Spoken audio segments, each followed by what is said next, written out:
By 1755, the French and the British had conquered and colonized most of the world.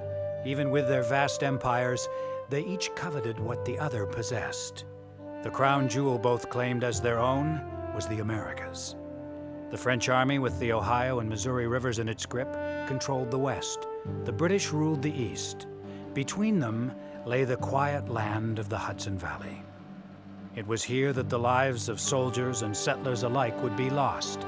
It was here that the war would be fought.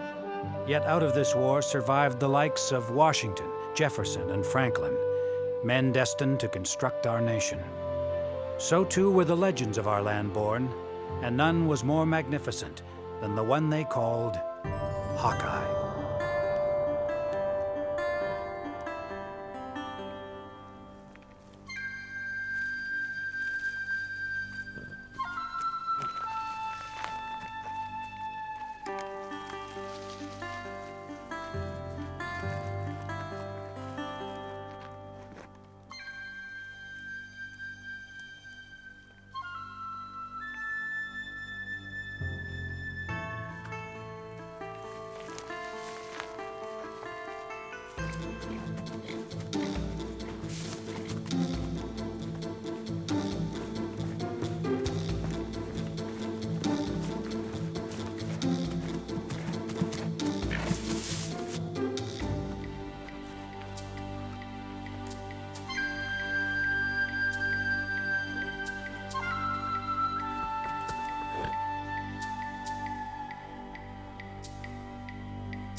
Elizabeth, are you not bothered by these flying fleas?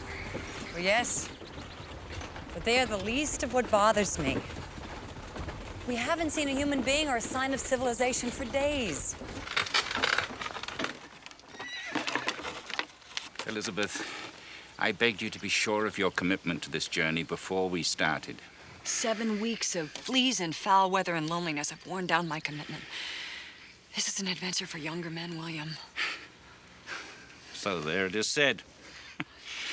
When we married 5 years ago, you took my age to be strength and wisdom.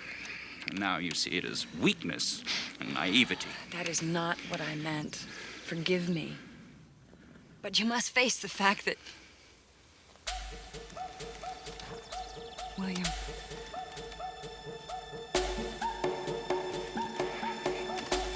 They may be friendless, Elizabeth. Do not panic.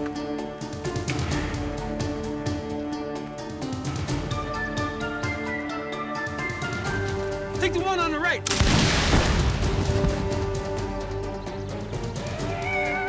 Shoot, white men, now!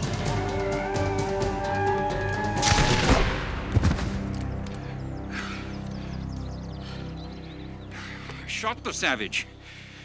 Did you see, Elizabeth? I saw. You missed. He didn't. No, I beg to differ. But I'm sure it was my shot. I made the shot. Morning. My name's Nathaniel Bumpel. People around here call me Hawkeye. Where you headed? We traveled to Fort Bennington.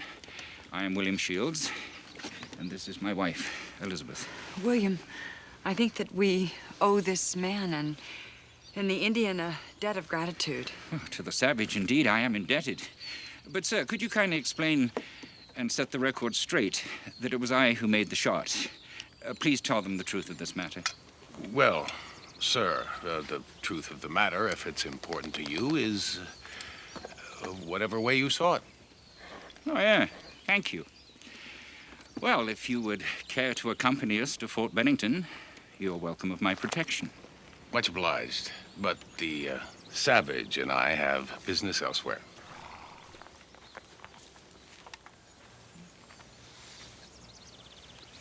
This belongs to your husband. He may need it again.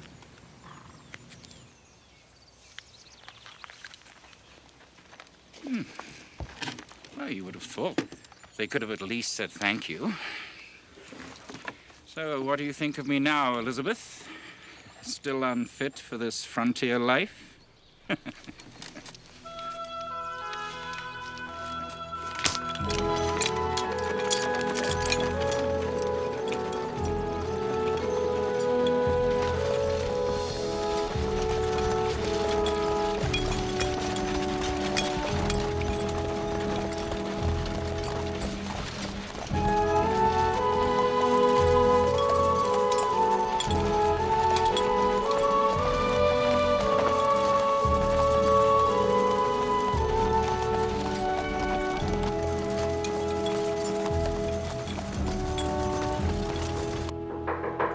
Enter.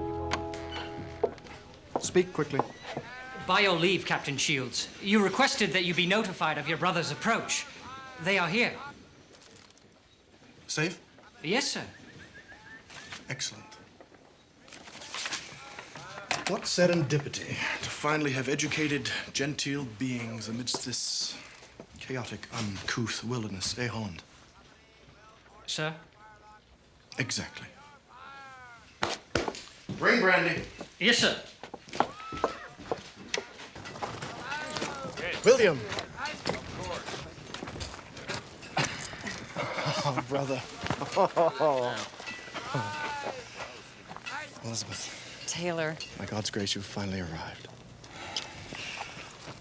Cleanse the wilderness from your throats. Oh, no.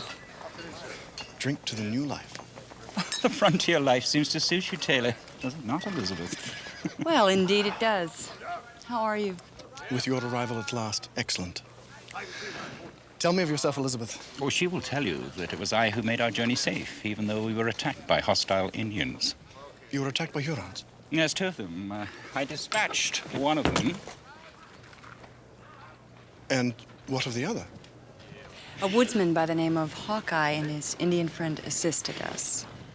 Hawkeye and Chingachgook came to your rescue, but you killed the Indians. I don't want to boast, Taylor, but it was more like we came to their rescue. What do you think of your gout-ridden brother now, By God, these woods, they make me feel young.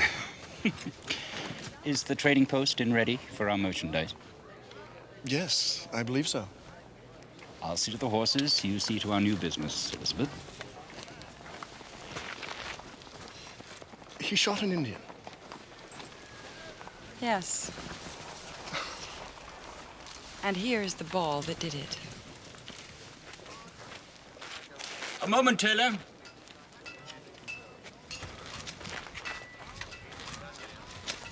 This frontier is all you said it would be. It invigorates me. But I am quite anxious to meet with Colonel Monroe. Have you secured the trading contracts with His Majesty's Army, as you promised? I have made great strides in getting Colonel Monroe's blessing. As we speak, the matter is pending with General Braddock. But they are not yet done. There is no problem, is there, Taylor? None that I shall not solve, brother. You need to wash and rest. We'll talk business later. Welcome.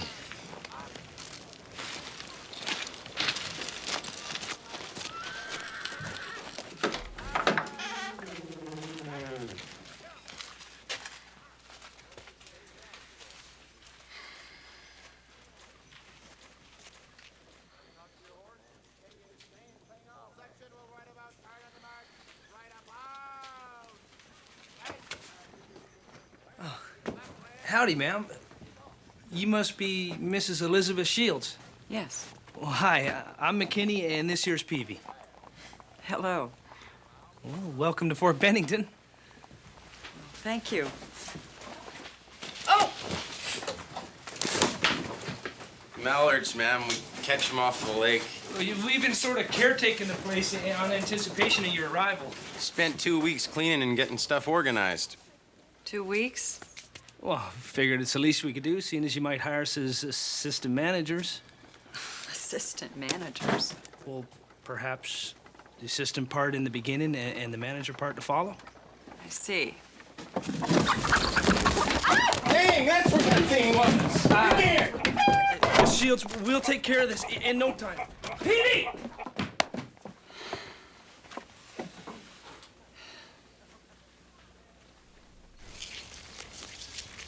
How long have you lived with the Delaware? Almost 20 years. Then why do you still behave like a foolish white man? You mean touch the clouds? Yes. You should have killed him. He put down his tomahawk, turned away. But it was his brother that you killed. In a fair battle? No difference. Touch the clouds will be satisfied only when you lie next to his brother. Well, let's hope he has to wait a spell. You are too forgiving. It's the Christian way. It's a dangerous way. I do not kill if I have a choice, Chingachgook.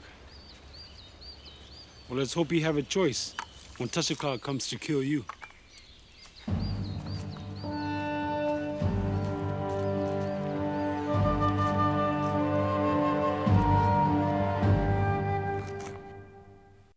Right, right.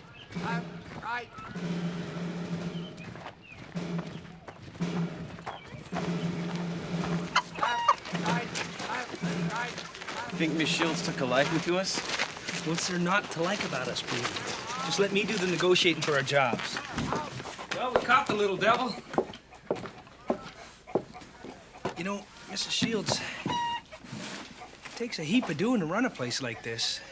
Well, I certainly agree that it's going to need a lot of hard work. And not to mention enterprise and able-bodied employees like me and Peavy would be. All right. I propose full-time hours, meaning dawn to dusk, 6 days a week with Sundays free. Full responsibilities for any breakage or the disappearance of any inventory.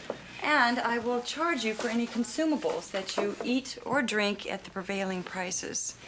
And naturally, the same applies to any days that you are late sick, or you fail to show up at all. Now, with that in mind, I propose 30 pence a week is a fair wage. Ma'am, that seems mighty fair, generous even. But I was wondering if you could possibly see your way to making it 35 pence a week. Perhaps in time, Mr. McKinney, after you and Peavy have proven yourselves worthy. Right. Excellent. Good. Then start by unloading the wagon out front. Okay. Come on. Great negotiating. Now we're gonna work and still be broke. Boys, Hawkeye? Mrs. Shields, I was wondering if you might have a small amount of whale's oil available. Whale's oil. What's it for? Oh, it needs a little wetting. Knife's only as good as it is sharp. Oh, well, I have something that's just as good if you'll help me with this. Certainly. It's called neat's foot oil. In Virginia, we make it from boiling the feet and the shin bones of cattle. Thank you. I'll return it. Mr. Hawkeye, I know what happened out there with the Indians. I know you fired the shot. Hardly matters. To William, it did. Then let him think what he wants. May I ask you a question? Do you think that a man like my husband has a chance in a place like this? Depends. A chance for what? What I mean, Mr. Hawkeye, is what does it take to survive here? Well, a man needs to be fleet of foot, sharp of eye, helps to know a thing or two about nature, both the human and the natural kind. Not that. What does it really take? Well, I suppose the same thing it takes any place else. A man has to have the proper heart for it. Well, you know this place. Can a man like William have that heart? Well, begging your pardon, ma'am, but I reckon you know your husband better than I do.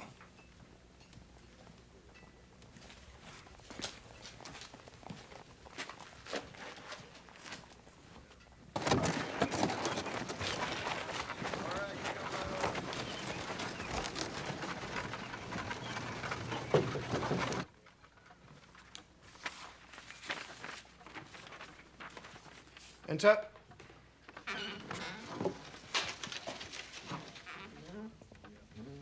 Elizabeth seems to be getting the upper hand at the trading post. I do hope she can adjust to this wilderness. With time, one can adjust to anything. Yes. Well, dear brother, I'm putting up a large sum of money for this enterprise, and I'm risking whatever is left of my marriage because of it. You promised to deliver contracts not only from His Majesty's army, but also from friendly Indian tribes to ensure the success of this business. Have you, as usual, failed? I have not failed. The contracts will come. Taylor, I bought you your commission in this army after you had squandered what our father left us.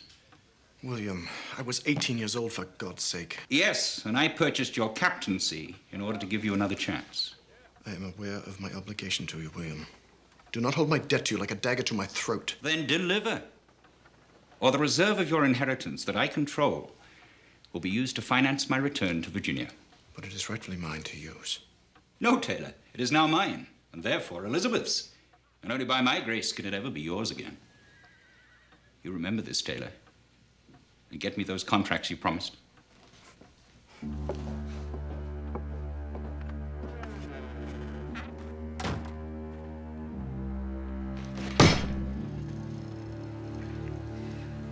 And what can happen to you by my grace, dear brother?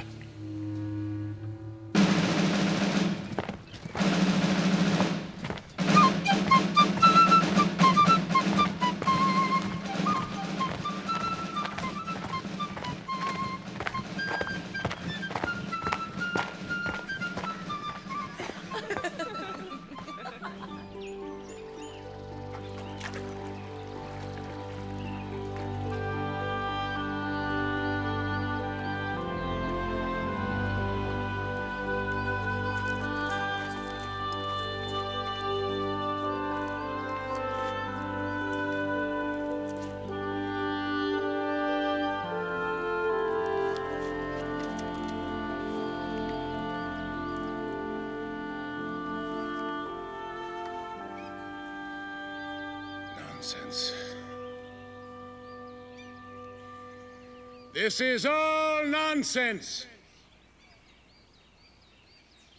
There are enough ways for a man to die out here without creating others. I'll not spend the rest of my days walking forward and backward at the same time. I'll not sleep with one eye open. And I will not go out hunting and become the hunted.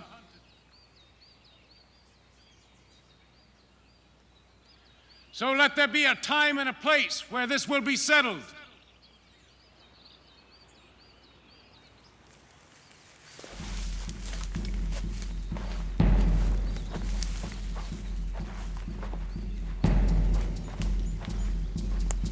Now is the time, Hawkeye. In the camp of my father.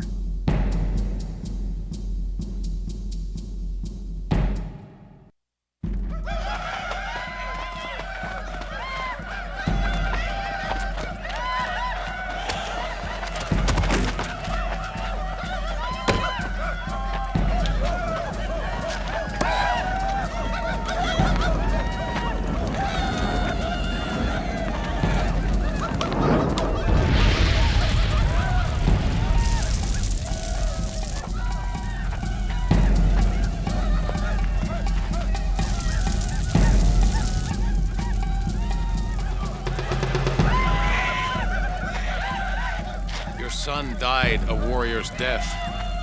Why must that be avenged? My brother's spirit cries out for justice.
This quarrel is ended.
Stealing His Majesty's munitions is a hanging offense, gentlemen. And I recoil to think what would be done to you if you killed one of his officers. Besides, I bring you employment.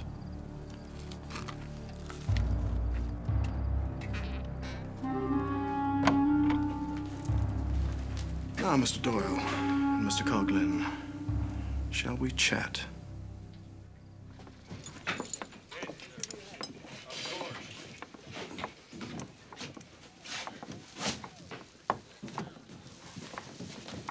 Moment of your time, brother.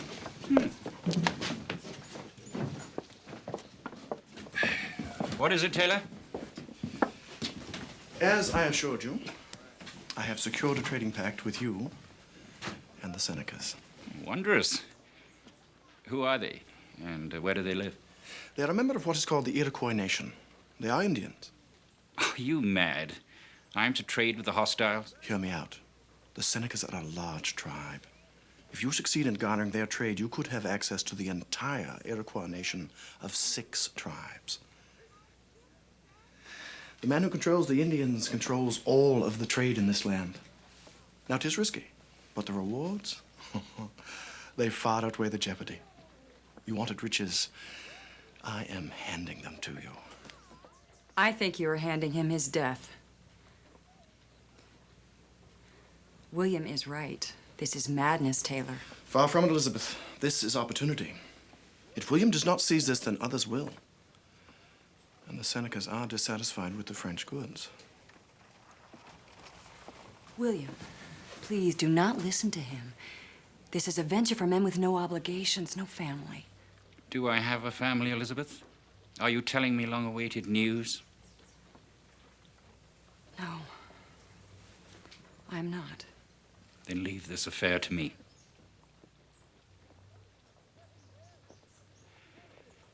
How will I make contact with these Senecas? I have hired 2 very reliable and seasoned trappers to guide you to the Senecas' village. It will be a quick trek, and they are well liked by the Senecas. And I will leave immediately. Make the necessary arrangements, Taylor. Brother. Elizabeth? Say nothing. It is done.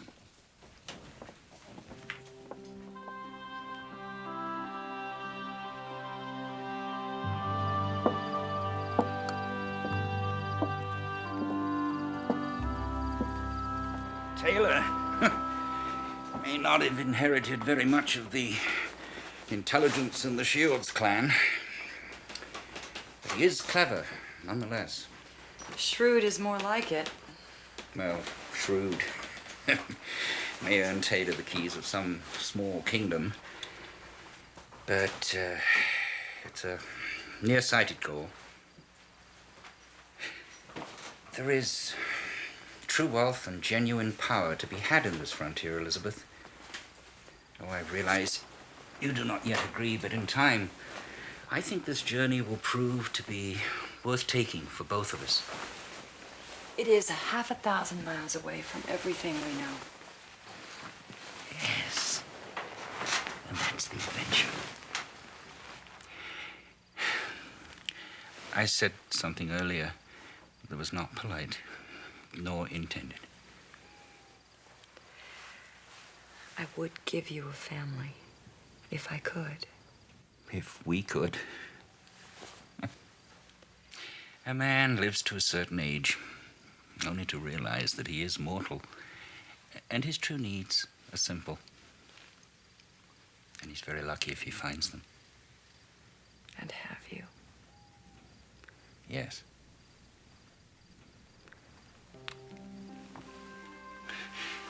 The happiest hours of a sufficiently happy life I have spent with you. Should anything ever happen to me, promise you will remember that. Promise. Yes.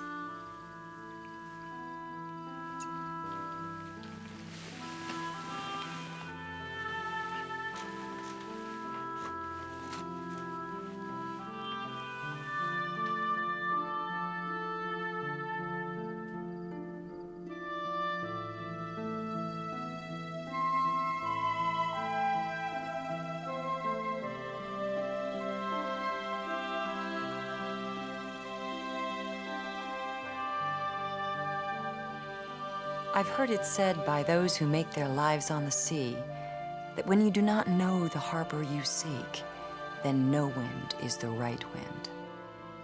I feel in my heart that same sense of being lost, and yet, strangely, I am not afraid, for there is a wild and feral beauty here.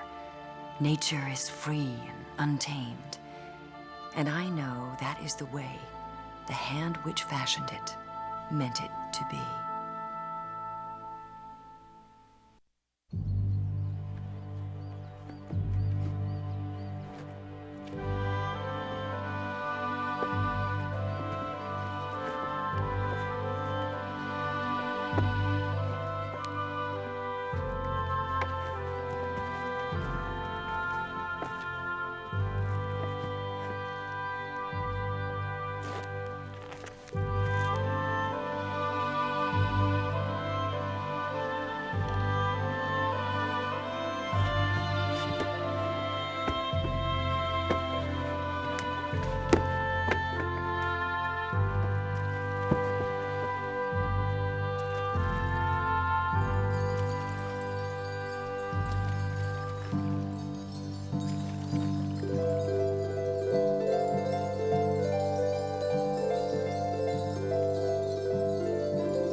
That was the greatest shooting I ever seen.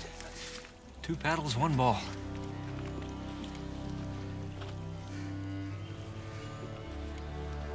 Maybe I shot the wrong boat.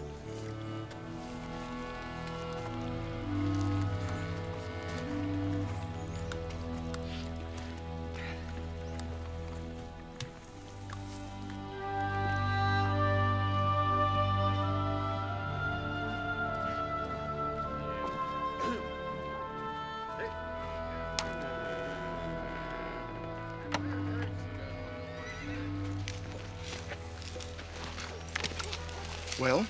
It's done. Witnesses? Just one. The woodsman. Will he agree it was accidental? He can tell the color of a bird before you can even see it. And what he saw was a man accidentally falling overboard. I'd stake my life on it. Excellent, Coghlan. And a stake will be part of your life. If you're wrong. Won't be a stake in my heart, Captain. It'll be a feathered shaft. Pardon me, Mr. Coghlan. Begging your respect, sir. We're thinking Colonel Monroe should hear what we have to say.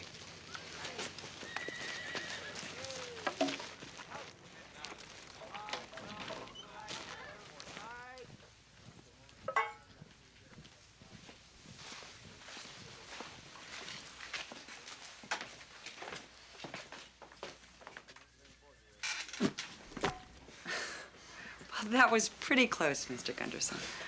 But I think that it clearly proves my point that normally a spittoon is larger. Mrs. Shields, Doyle and Cogden are back. Well, good. Tell my husband that I'm with a customer. Begging your pardon, ma'am, but he ain't with him.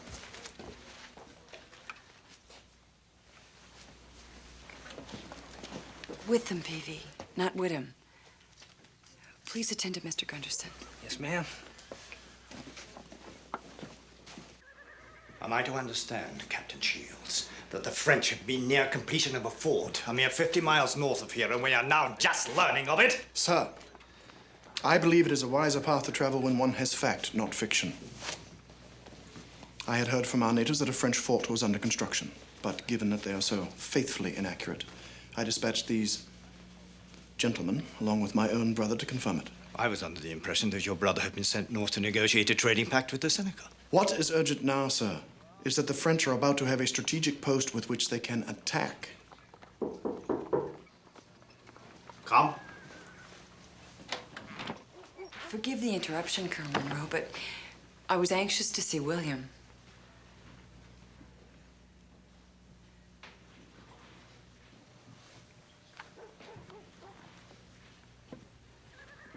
What? We have some tragic news, Elizabeth. William has been captured by the Huron.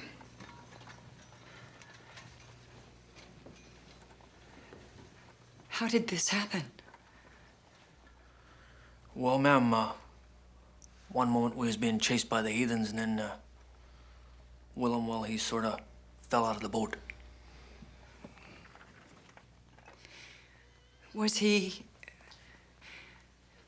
alive? Yes, ma'am. Well, to tell it right, if it hadn't have been for the woodsman, we all would have been ribbons of jerky drying on a squaw's rig. That will do, Coghlan. More than likely, the Huron have handed him over to the French. The rescue party will be promptly organized. We will get him back, Elizabeth. It will not be a rescue party that will be attempted, Captain Shields. Sir? Prepare to send a runner to General Braddock. I should think that 4 of his 12-pounders, along with the mortars and the howitzers now on hand, should be ample to assault the French. Forgive me, Colonel Monroe, but if you attack the fort, what will happen to William? Mrs. Shields, you must understand, if the French complete this fort, many proud men will die. We will make every effort to secure your husband's release. Prepare to march within 24 hours.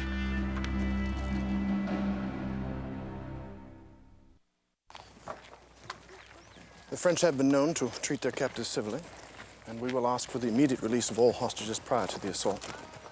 Taylor, if you care for your brother, you must send someone at once to speak to the French.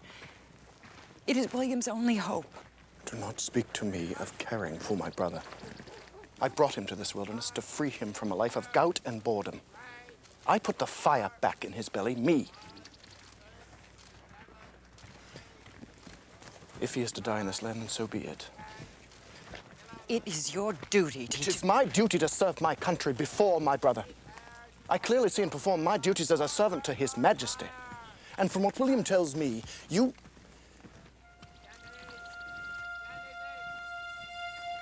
Wait here and pray. Pray for his safe return.